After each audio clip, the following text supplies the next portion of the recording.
বর্তমান পরিস্থিতিতে উস্কানিতে পা না দিয়ে দেশবাসীকে সংযম দেখানোর জন্য আহ্বান জানিয়েছেন তারেক রহমান।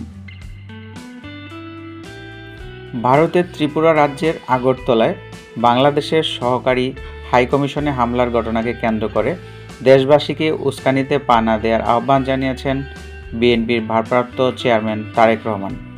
আজ মঙ্গলবার সামাজিক যোগাযোগ মাধ্যমে এক্সে এক পোস্টে এ আহ্বান জানান তিনি।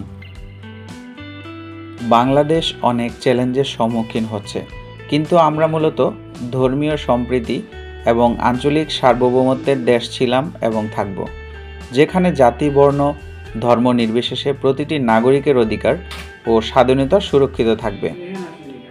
আমি আমার সহযোদ্ধা বাংলাদেশিদের সর্বোচ্চ সংযম প্রদর্শনের জন্য এবং কোনো উস্কানিতে পা না দেওয়ার জন্য বিশেষভাবে আহ্বান করছি বলে জানিয়েছেন তারেক রহমান।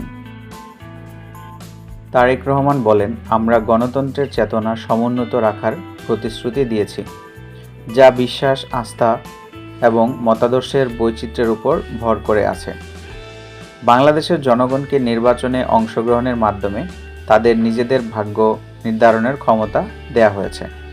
সেই যাত্রায় আমরা আইনের শাসন, মানবাধিকার এবং মত প্রকাশের স্বাধীনতা, প্রতিটি নাগরিকের অধিকার ও স্বাধীনতা রক্ষা এবং একটি অন্তর্ভুক্তিমূলক, সহনশীল ও সময়ভিত্তিক সমাজ গঠনের প্রত্যাশা করি।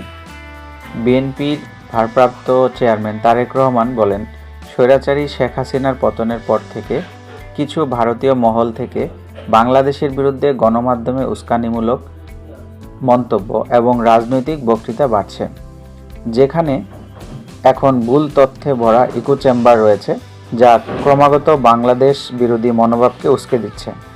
আগরতলায় বাংলাদেশি কনসুলেটে সর্বশেষ হামলাটি বিভ্রান্তির, অস্থিতিশীলতা প্রভাবকে তুলে ধরে, যা শুধু প্রতিবেশীদের মধ্যে বিভেদ সৃষ্টি করে।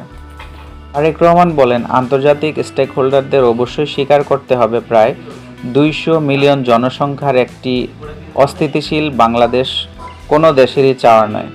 হাসিনার ক্ষমতাচ্যুত হওয়ার কারণ কি, তিনি ভারতে পালিয়ে যাওয়ার পর থেকে বাংলাদেশে কি ঘটেছে এবং কোনো বিশেষ ব্যক্তি বা রাজনৈতিক দলের বাইরে গিয়ে বাংলাদেশ ও ভারতের জনগণের মধ্যে সম্পর্ক স্থাপন করা অপরিহার্য, তা বস্তুনিষ্ঠ গুরুত্বের সাথে বোঝা প্রয়োজন।